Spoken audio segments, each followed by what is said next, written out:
अगर हमें केजरीवाल पैसा दे या ना दे, हमें उससे कोई फर्क नहीं पड़ता। हम हमारे जितने बचे हुए काम हैं उनको अच्छे से कराएंगे, ये हम आपसे वादा भी करते हैं। क्योंकि केजरीवाल सरकार अभी भी सर, भ्रष्टाचारी अगर कोई है तो वो सिर्फ और केजरीवाल और दिल्ली सरकार है। हमारे आदेश गुप्ता जी जो प्रदेश अध्यक्ष हैं, उन्होंने एक मुहिम चलाई थी, केजरीवाल ने हमारा रोक लिया। हमारे क्षेत्र में पानी के निकास का काम अगर किसी ने किया था, नीलदमन खत्री ने किया था। पल्ला से पानी का निकास नहीं है, त्रिवेणी कॉलोनी में पानी का निकास नहीं है, हमारे गांव मादरा में पानी का निकास नहीं है, बख्तावरपुर में पानी का निकास नहीं है, ताजपुर गांव में पानी का निकास नहीं है। हमारे विधायक जी रंग रंगलियां मना रहे हैं पंजाब में और हमारी जनता त्राइम यहाँ कर रही है। सारा काम हमारा और श्रेय उनका। क्या लगता है आपकी बार फिर दोबारा से बीजेपी सरकार आएगी क्या? पहले से ज्यादा सीटें बीजेपी की सरकार की आएंगी। हमारे यहाँ कम्युनिटी सेंटर है, हम इस कम्युनिटी सेंटर को बनाना चाहते थे पर उन्होंने सारा प्लान हेड का पैसा केजरीवाल ने काट दिया। हमने काम आज भी किया, आगे भी करेंगे और आगे भी करते रहेंगे। नमस्कार, मैं सनी तुषीर और आज हमारी टीम पहुंच चुकी है नरेला के वार्ड नंबर 2 यानी कि बख्तावरपुर में। और बख्तावरपुर के हाल फिलहाल के निगम पार्षद सुनीत चौहान के साथ आज हम खास बातचीत करेंगे। सुनीत चौहान जी, आपका बड़ा बड़ा स्वागत हमारे चैनल दिल्ली समाचार में। धन्यवाद। सुनीत चौहान जी, सबसे पहले सवाल मेरा यही रहेगा, अब की बार दोबारा से फिर जो है आगामी एमसीडी चुनाव में आपने दमखम लगाकर अपनी शुरुआत अभी से शुरू कर दी है, तो अब की बार क्या एजेंडे रहेंगे आपके? हमारे क्या एजेंडे हैं? हमारे एजेंडे हैं कि तो हम 5 साल के नहीं 2.5 साल के निगम पार्षद रहे। 2.5 साल हमारा कोरोना काल में चला गया। उस 2.5 साल में भी हमने काफी काम किए। अगर आप काम करवाने की बात शुरुआत करेंगे तो हम शुरू करेंगे तो आपके 1 घंटा लग जाएगा आपको चैनल में जितने हमने काम किए हैं। हमने कूड़ा उठाने का काम किया। हमारे पास 3 गाड़ियां थी। 3 गाड़ियां भी जैसी थी, आपको भी पता होगा जैसी स्थिति में इन लोगों ने दी थी, तो 3 गाड़ियों के साथ साथ हमने 2 ट्रैक्टर कूड़ा उठाने के लिए लगाए। जो हमारी एक पालनहार संस्था है उसके सौजन्य से हमने कूड़ा उठाने का काम शुरू किया। 2.5 साल में एक व्यक्ति को 1 साल में 25 लाख रुपए बजट मिलता है। हमने एक सवा करोड़ रुपए 2 साल में बजट लिया और कुछ गली बख्तावरपुर क्षेत्र में बनवाने का काम किया। उसका ब्यौरा भी मैं आप दे सकता हूं और मैं दूंगा भी। हमने कोरोना काल में हर व्यक्ति को वैक्सीन लगवाने का काम किया। पहले फोन किया, फिर उनको वैक्सीन लगवाई। वैक्सीन लगवाने के बाद उनका हालचाल पूछा। हालचाल पूछने के बाद उनको जब दोबारा वैक्सीन लगवाने की बात आई तो उनको दोबारा फोन किया और उनको दोबारा वैक्सीन लगवाने का काम। चलिए ठीक है, मुद्दे तो वही है, साफ सफाई, गलियां नालियां, स्ट्रीट लाइटें। क्या लगता है आपकी बार अगर आपको दोबारा से वार्ड नंबर 2 की जनता भरोसा जताती है और दोबारा फिर निगम पार्षद बनाती है तो अब की बार आपके क्या एजेंडे रहेंगे? अब की बार क्या नए काम रहेंगे जो अब तक नहीं हुए या आधे अधूरे हैं? वो काम बताइए कि अब आप कैसे काम करोगे अपने वार्ड की जनता के लिए। सनी भैया, हमारे आदेश गुप्ता जी जो प्रदेश अध्यक्ष हैं, उन्होंने एक मुहिम चलाई थी। जब प्लान हेड का पैसा केजरीवाल ने हमारा रोक लिया, 13,000 करोड़ रुपए जो उसको हमें देने थे वो उसने हमारे रोक लिए, तो हमारे प्रदेश अध्यक्ष आदेश गुप्ता जी ने एक मुहिम चलाई और उस मुहिम के तहत हमें काफी सारा पैसा आने वाला था। पर उसी दौरान कोरोना का आगमन हुआ और कोरोना काल में वो सारी मुहिम हमारी खत्म कर दी। पर आदेश गुप्ता जी ने जब हम दोबारा आएंगे वो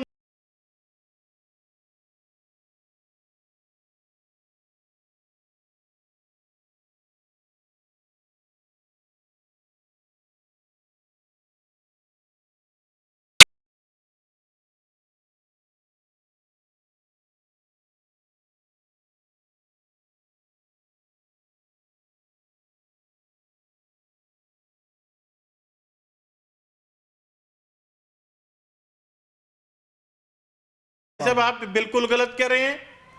हमारी पार्टी के ऊपर कोई आरोप नहीं लगे आज तक और नहीं हमारी पार्टी ने कोई भ्रष्टाचार किया है, क्योंकि केजरीवाल सरकार अभी भी सर भ्रष्टाचारी अगर कोई है तो वो सिर्फ और केजरीवाल और दिल्ली सरकार है।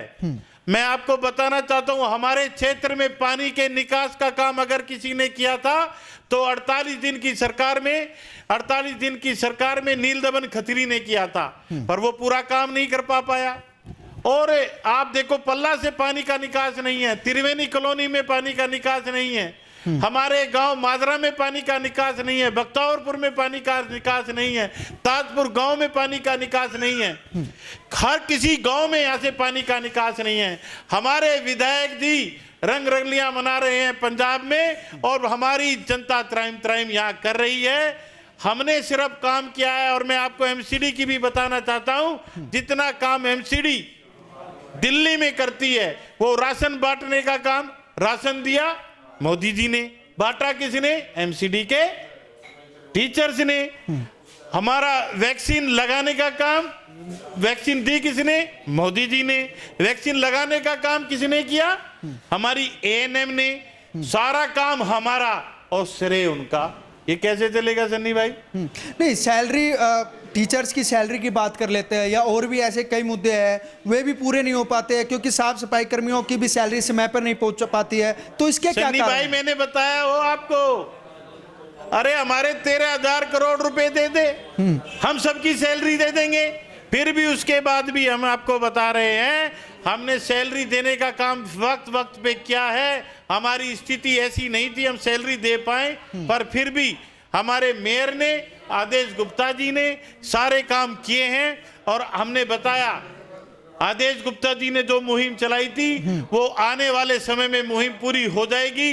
अगर कोरोना काल नहीं होता तो सारे कर्मचारी पक्के भी होते, हमने कुछ पक्के भी किए हैं, और सैलरी भी सब लोगों की। क्या लगता है आपकी बार फिर दोबारा से बीजेपी सरकार आएगी क्या? पहले से ज्यादा सीटें बीजेपी की सरकार की आएंगी।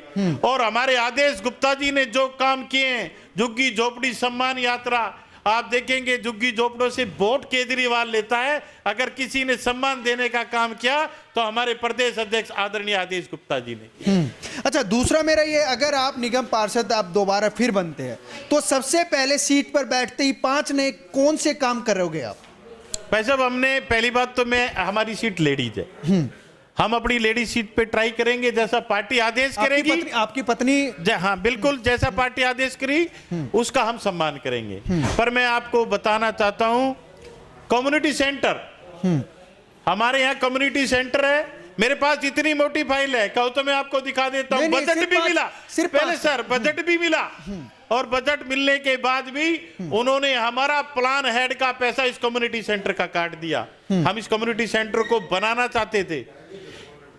ताजपुर गांव में हम एक बड़ा खेल परिसर बनाना चाहते थे, हमारे पास जमीन थी, पर उन्होंने सारा प्लान हेड का पैसा केजरीवाल ने काट दिया। जगह जगह हम पार्क बनाना चाहते थे, पर प्लान हेड का सारा पैसा उन्होंने काट दिया। पर आगे ऐसा नहीं होने वाला। वो अगर हमें पैसा देगा दे, ना देगा ना दे। हमारे प्रदेश अध्यक्ष जी ने जो मुहिम चलाई है, उसके तहत हमें आने वाले समय में डायरेक्ट पैसा मिल जाएगा। हम सारे काम अच्छी तरह से करेंगे। डायरेक्ट पैसा अभी भी तो दे सकते थे आपके प्रदेश मुहिम में, उसका भी एक कानून के तहत एक प्रॉब्लम थी, उसको हम सॉल्यूशन करते आ रहे थे। पर आपको पता है 2-2.5 साल तो कोरोना में ही चल गया। फाइल शुरू होती है, अटक जाती है। तो वो कोशिश अब अध्यक्ष जी ने की थी। आगे जब हमारी सरकार आएगी तो कोई भी निगम पार्षद को इस केजरीवाल की जरूरत नहीं पड़ेगी। हम अपना काम अच्छे से, मन से, मजबूती से एक काम करेंगे। कहने का मतलब है, अगर आपकी दोबारा एमसीडी में सरकार आती है तो आएगी, आती नहीं आती है, तो आएगी। केजरीवाल सरकार से आपको फंड नहीं मांगना पड़ेगा। पब्लिक के काम करवाने के लिए फंड आपकी पार्टी खुद आपको देगी। पार्टी नहीं देगी। हमारा फंड आने का जो तरीका है केंद्र से, उसका एक मुहिम जो आदेश जी ने चलाई थी, उसके तहत हमें फंड मिल जाएगा और हम काम अच्छे से करेंगे। हमने काम आज भी किया, आगे भी करेंगे और आगे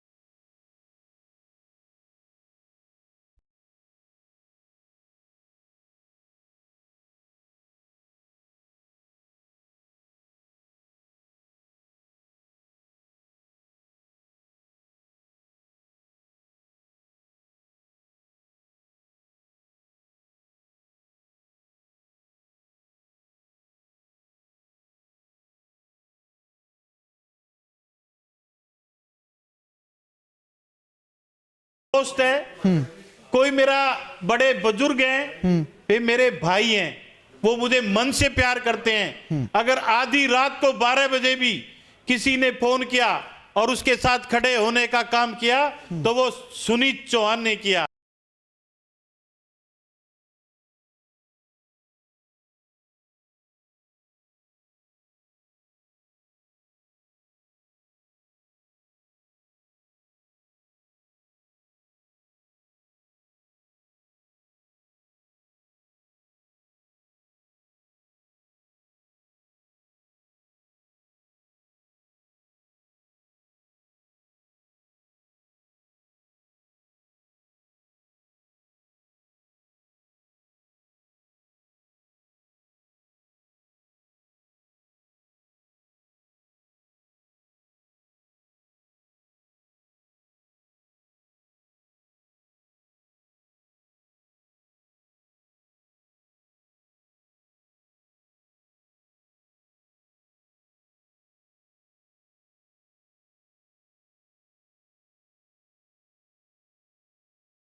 में सुनीत चौहान जी थे जो हाल फिलहाल के निगम पार्षद है और निगम पार्षद के तौर पे इन्होंने काफ़ी अपने वार्ड नंबर 2 में कार्य भी करवाए हैं, जिनकी सूची तो काफ़ी लंबी है, वो अभी आप दिखाने की बात भी कर रहे थे, लेकिन हमने कुछ कामों को गिनवाया भी और कुछ काम ऐसे भी है जो सुनीत चौहान अब की बार अगर दोबारा से निगम पार्षद बनते हैं तो अगले एजेंडे क्या रहेंगे और किस तरीके से ने कार्य करेंगे। इसी तरीके से हमारा चैनल दिल्ली समाचार अलग अलग नेताओं से मिलाता रहा, अलग अलग पार्टी के नेताओं से जो भी अभी फिलहाल दावेदारी ठोक रहे हैं उन सभी नेताओं से हमारा चैनल मिलाता रहा। आप सभी से हम इन्हीं बातों पर विश्राम लेते हैं। प्रदीप यादव के साथ मैं सनित से दिल्ली समाचार।